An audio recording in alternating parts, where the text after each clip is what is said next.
Good evening, ladies and gentlemen, and thank you for coming along to support. My name is Ben Henson, and I'm Associate Building Services Engineer with Becca here in Auckland.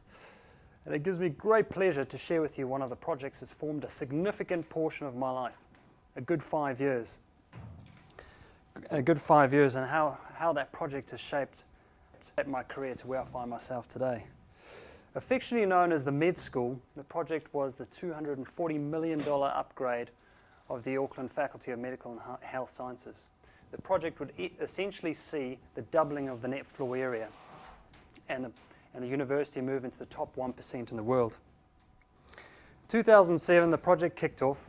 I had just joined the Auckland Building Services team and was given a desk and told, Ben, you're working on the med school, don't stuff it up. But anyway, they kicked off in 2007 with stage 1, which was essentially a trial project, the refurbishment of level 5. I was just a lowly mechanical engineer at the time and knew about this much about building services and not a lot about research facilities. But it was work and looked like a pretty exciting project. I guess some of the real challenges that we were facing is research laboratories are very complex spaces to design. Becca had very limited experience in this area. They required some pretty intensive building services applied to them, and the regulations governing them were quite strict. We also had to complete this full-on refurbishment without avoiding. We had to complete this full-on refurbishment, which happened in a staged process, without affecting the academic calendar or the research that was going on. Essentially, we were kind of being asked to rebuild Eden Park with a game in progress. So what was required was open heart. Sorry. Can you get that up, F5?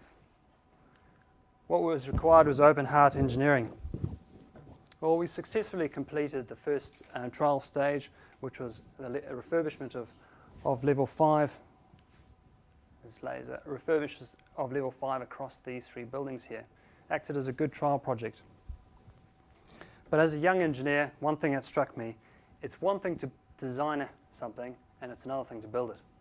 And it's one thing to build something and it's another thing for it to be what the users require. So desperate to learn as much as I could, I made a conscious decision to break down those stereotypes between the contractor and consultants. I figured I could see things that they couldn't see and they could help me out with things I couldn't see. This decision to work collaboratively with a contractor and client has paid huge dividends. At that early stage of my career, I realized the importance of understanding end user requirements too. As soon as I realized a respectful, collaborative relationship with the user groups and the contractors, I realized that the construction program would end up going really smoothly and the end result for the client would exceed their expectations. So as I said, stage 1, level 5 was a success and a great trial, and the university decided to push the button on the next stages of the project, which are essentially a new 15,000 square metre oil building, which would form the new heart of the campus, new central plant and infrastructure in a purpose-built double basement down here, and the refurbishment of all the existing floors in this building here, this building here, and this building here. So I was given the responsibility of leading a team of building services engineers on all the above ground refurbishments, and I became the lead mechanical engineer and main point of contact. I began working very closely with the client, the closest I've ever worked with the client at that point in my career. The role saw me work, as a team we set about the 24 stages required to refurbish this facility over the next 4 years. And the best way to show you what was involved is to give you a quick slide show. So the team I was involved with worked on the refurbishments, and we started off with the predominant workload was about 10,000 square metres of PC2 research facility. These are biological research labs. About 2,500 square metres of teaching laboratories in that building to the west, and amenity spaces in building 501. We also designed a high containment laboratory in this building 502 over here. So best way of showing you what the radical transformation was is to show you a few pictures before and after. So when I first attended user group meetings, and some of the guys from the university will laugh at some of these spaces we went into, nothing much had changed since the 1960s. They were isolated, they were closed in rooms with not much natural light. There were reagents all over the show. The teaching labs had had a bit of a makeover, but they're still a bit dated. So the first area of work, they were really attacked with the teaching labs. And as you can see, is a totally radical transformation. The university demanded that on the same floor plates, we'd put double the amount of students. You can see it's a bright, vibrant, exciting place to learn, and had all sorts of integrated building services. The second area which consumed a lot of the time was the research laboratories. So it's a radical transformation from what we were dealing with before. Open plan, bright lights, reticulated gases and purified water, state-of-the-art fume cupboards with occupancy sensors, safe places to store corrosive and flammable chemicals. An exciting place to work. But about 2 years through the project, we're head down, bum up, focusing on all these labs, when the university said, we need a PC3 lab. So I knew a little bit about PC3 labs and I knew what was coming, but I'll just give you an overview of a PC3 lab. PC stands for physical containment, and the level 3 is for class 3 bugs, risk 3 bugs. So essentially, they are labs designed to work on highly infectious diseases that, if inhaled, could kill you, potentially fatal. So these are things that you've probably heard of on the news, like drug-resistant TB or the SARS coronavirus. Understandably, these facilities needed to be very complex. They kind of put the stuff you see on CSI to shame. They're typically built in response to growing demand for cures to some of the most infectious diseases. And at the time it was proposed, it was going to be New Zealand's first laboratory of its kind. So I'll give you a quick snapshot of what we're looking at. So that's the entrance to the university's one.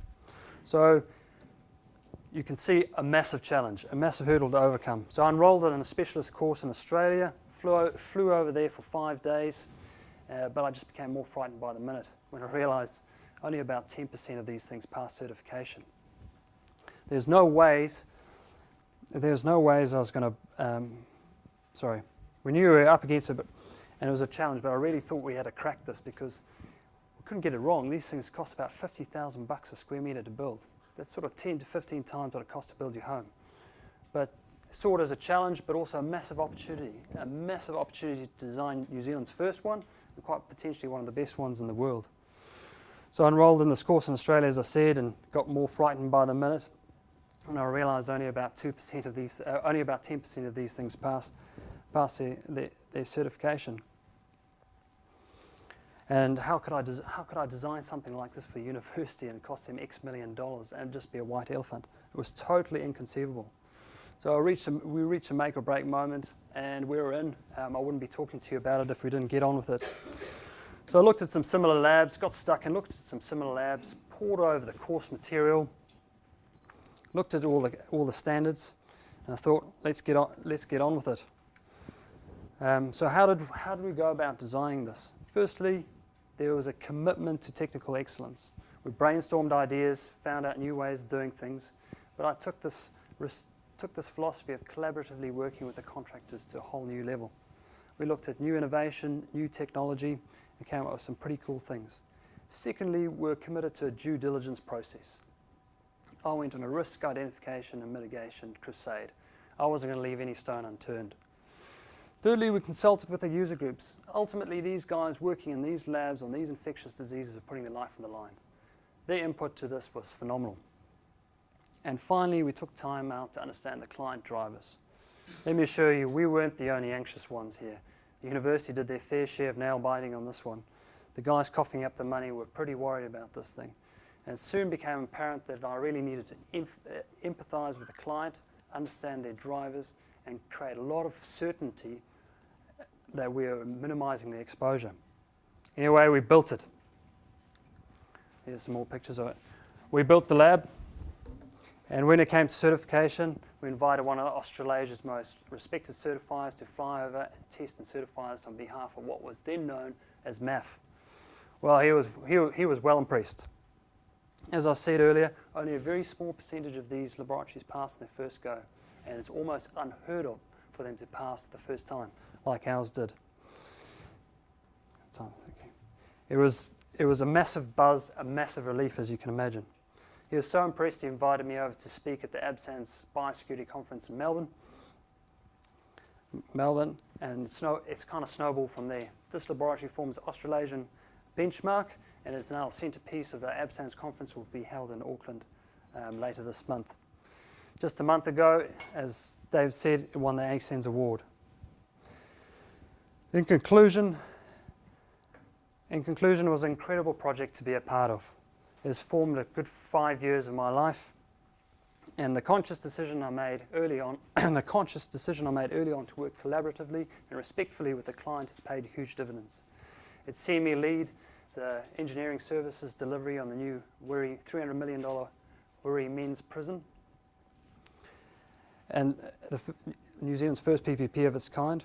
And the relationship between Becker, Fletcher and the University of Auckland has gone from strength to strength. Over the last 2 years, we estimate that we've worked on close to $1 billion capital works between these two top clients. I've thoroughly enjoyed my journey, from lowly mechanical engineer in 2007 to manager in 2013. This development has allowed me to work on some of the most exciting and challenging projects. The open heart surgery engineering was a success. The medical school has gone on to win multiple awards and now sits in the top 1% of medical facilities in the world. I was pleased to be a part of it and grateful for what it taught me. Thank you for your time.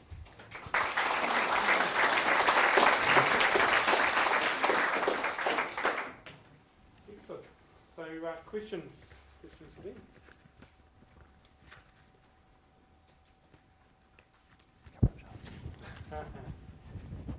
People know too much about this project. So how do you monitor the laboratory to make sure that we're meeting all of the criteria that it needs to meet? There's some pretty crazy controls in behind it, and that's essentially what I went to Melbourne to present on, is these interactive controls. So all the elements of the laboratory are monitored, whether it's the pressure, temperature, airflows are all monitored, and they're all tracked and they're all logged. And if anything falls out of those bands, the laboratory's got specialist voice alarms, which are pre-recorded voices, which give clear instructions to the users, because they'll all be masked up, users masked up in terms of what they need to do. If there are any failures, the labs are backed up by a big UPS battery, which are backed up by a generator. So if there's a massive event in Auckland, that'll be probably one of the only things still running. Yeah. It's a pretty intense facility. If anything falls out of its parameters, the users get told immediately, and there's strict processes that they go through. They get rid of all their kit and all that sort of stuff. They go out and they tape all the doors. The doors got special inflatable seals that seal up to keep everything in as well.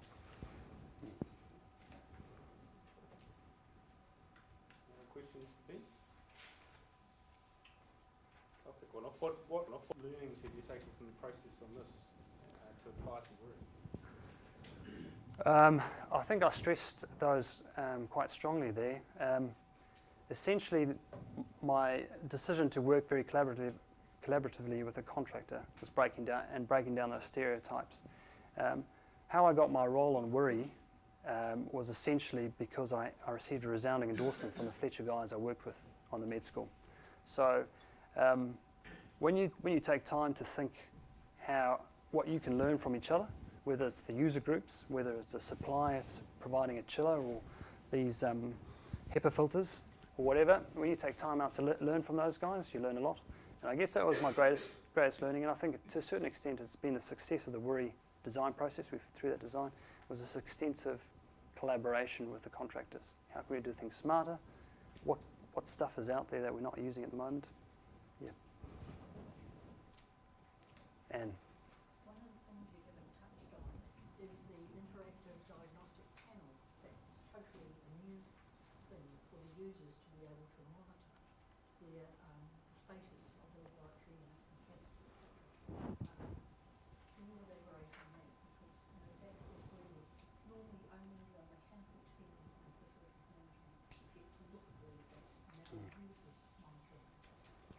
Thanks, Anne. So what Anne's talking about is a building management system. So typically in most buildings, they're tucked away in a dark room. There's a computer, and they can tell whether the temperature of your desk is reasonable or not. And if I can go back a couple of slides, maybe. When we were designing this, the iPad was becoming quite popular, and it was spending a lot of time with contractors, again collaborating, seeing what kit was out there, and we came up with a touchscreen. Touchscreen here. This thing here, touchscreen, which we were able to consolidate a whole lot of knobs and buttons into touchscreen, a bit like an iPad, so essentially an iPad glued to the wall. But when we were going through the design process, we thought, well, that's cool for facilities guys to look at, but we also worked through the software and made it, and the controls guys wrote some pretty cool software to allow the user groups to see. So they could go up to that and they could check how the pressures have been performing in the labs, how much power is left on the UPS, what the design conditions are in the space, because that might affect the experiment. So it's a really interactive tool. It also had text alarms, so I talked about voice alarms, a lady, calming voice lady telling you what to do when something goes wrong. These things also had text alarms, because if you're all kitted up, sometimes you can't hear too well. You look at those things and it tells exactly what to do, instructions on it. So it's quite an innovative thing. These things don't, you can buy an iPad for $1,000, and these things don't cost that much. And when you consolidate a whole lot of knobs and LED buttons and push knobs all cabled into some program, and you strip all that away and put it onto touchscreen, put some thinking behind the software, you can say this solution works out a lot cheaper, takes up a lot less space too, and it's totally flexible. If you don't like software in 10 years' time, you can rewrite it. Excellent.